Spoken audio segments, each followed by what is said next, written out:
Pasando más ahora a un tema de presión, hay que hablar de la presión crítica de cierre, punto de igual presión. La presión crítica de cierre o punto de igual presión va a ser el punto de la vía aérea en el cual se va a colapsar y el aire no va a poder salir. Esto va a hacer que se genere el volumen residual.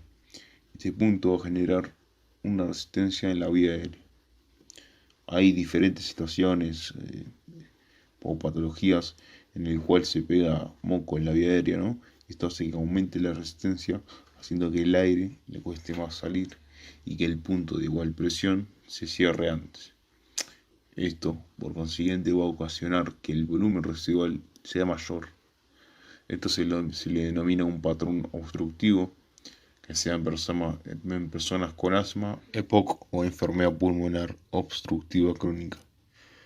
¿Cuáles son los patrones de la obstrucción? Son puntualmente son tres. El moco se pega en la vía aérea, ese es un patrón obstructivo. El punto de presión se cierra antes y estas cosas van a generar un aumento grande de la resistencia de la vía aérea y el volumen residual. El volumen que queda en el pulmón básicamente es el volumen residual. Ahora hablando más de lo que es la resistencia, hay dos tipos de resistencias de cuáles hablar. Está la resistencia en serie y en paralelo. La resistencia en serie es cuando el aire va circulando por toda la vía aérea y en cada sector de la vía aérea se va a encontrar una resistencia diferente. La resistencia en serie se va a calcular como la sumatoria de las resistencias individuales. Por otro lado tenemos las resistencias en paralelo. Estas se van a encontrar en los bronquios y en los bronquiolos. Esta situación es cuando el aire va circulando por un único tubo y se tiene que dividir y pasar por otros varios tubos a la vez. Esta resistencia en paralelo se va a calcular como la sumatoria del inverso de cada una de las resistencias. Para saber cuál tiene mayor resistencia tenemos que ver el área de sección. Es inversamente proporcional, es decir, cuanto mayor área de sección, menor resistencia. Si el área de sección es menor, la resistencia va a ser mucho. Entonces, los bronquiolos son el sitio de menor resistencia. Y por otro lado, los bronquios son el área de mayor resistencia. Ahora pasando a otro tema, tenemos la velocidad de circulación del aire. El aire tiene que pasar por la tráquea, por los bronquios, por los bronquiolos en el mismo tiempo. Entonces, para que esto suceda hay que aumentar la velocidad de circulación en áreas de sección menores. Entonces, a menor área de sección, como decíamos, mayor resistencia, y acá añadimos la velocidad, va a ser mayor la velocidad. A mayor área de sección, menor resistencia y menor velocidad. Si la persona se encuentra respirando por la nariz, los pelos de la nariz van a ejercer muchísima resistencia a la entrada de aire. Esta resistencia va a ser mayor que la de los bronquios. Entonces, la persona va a respirar por la nariz, el sitio de mayor resistencia va a ser la nariz, obviamente después de los bronquios. Justamente en esta gráfica se puede ver ese caso. Cuando hablamos de bronquios nos referimos a la quinta generación de bronquios, correspondiente a los bronquios medianos, es decir, la quinta división de bronquios, ¿no? Por otro lado, si la persona se encuentra respirando por la boca va a ejercer una muy poca resistencia, haciendo que los bronquios sean el sitio de mayor resistencia, porque la boca tiene mayor área de sección que el caso de que si la persona respira por la nariz, el sitio va a ser de mayor resistencia a la nariz que la boca. Pasando a otro tema, el volumen del pulmón, vamos a tener en cuenta dos situaciones: el volumen pulmonar aumenta y el volumen pulmonar disminuye.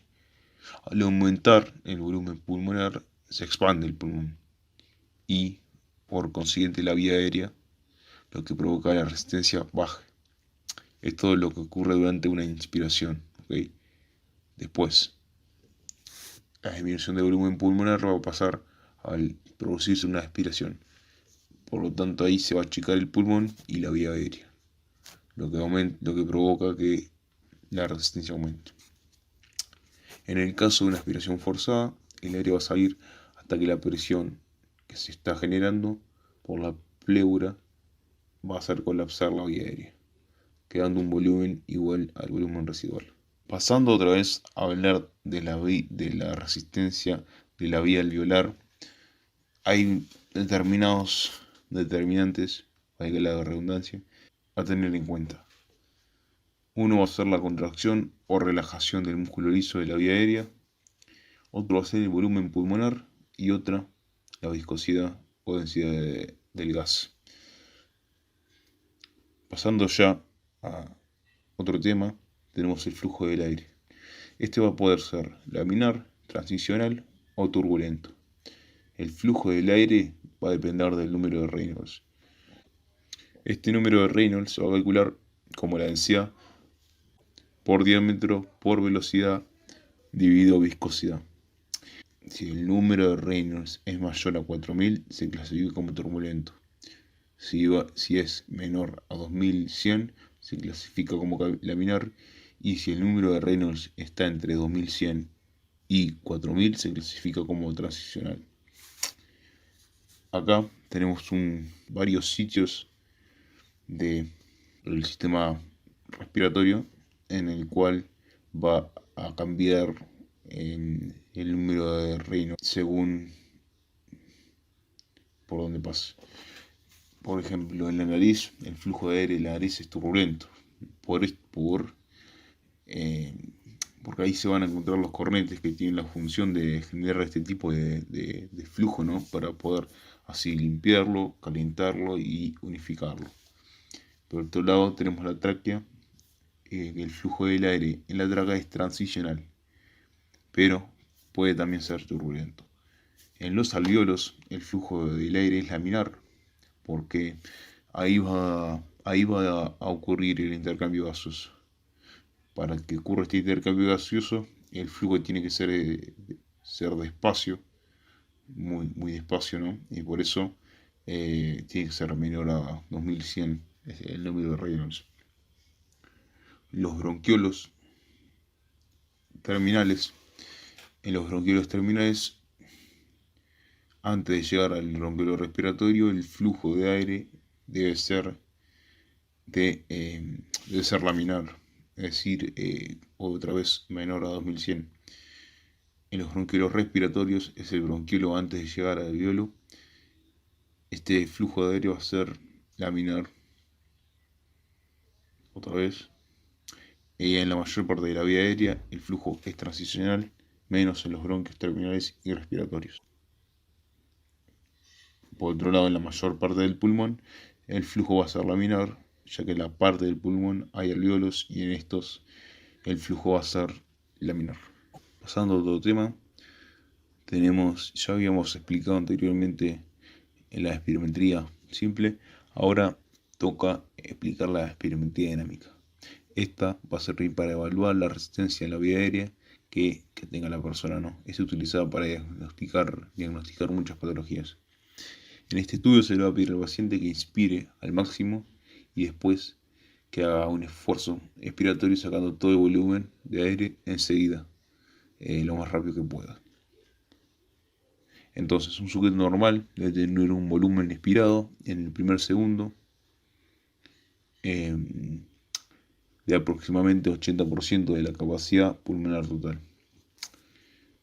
En la gráfica se van a obtener los siguientes parámetros, que va a ser CPF, que va a ser la capacidad vital forzada, y VEF1, volumen expiratorio forzado en el primer segundo.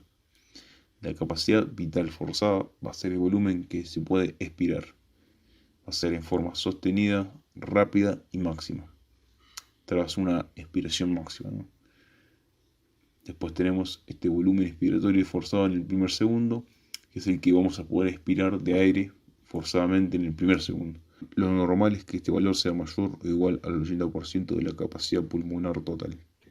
Bien, también dentro de los valores normales es que toda la expiración se realice forzadamente de 3 a 5 segundos. Bien, ahora hay que explicar un concepto importante tanto para la capacidad vital forzada y el volumen expiratorio forzado en el primer segundo. Es el índice de Tifenau. Este índice de Tifenau es la relación entre el volumen expiratorio forzado en el primer segundo y la capacidad vital forzada.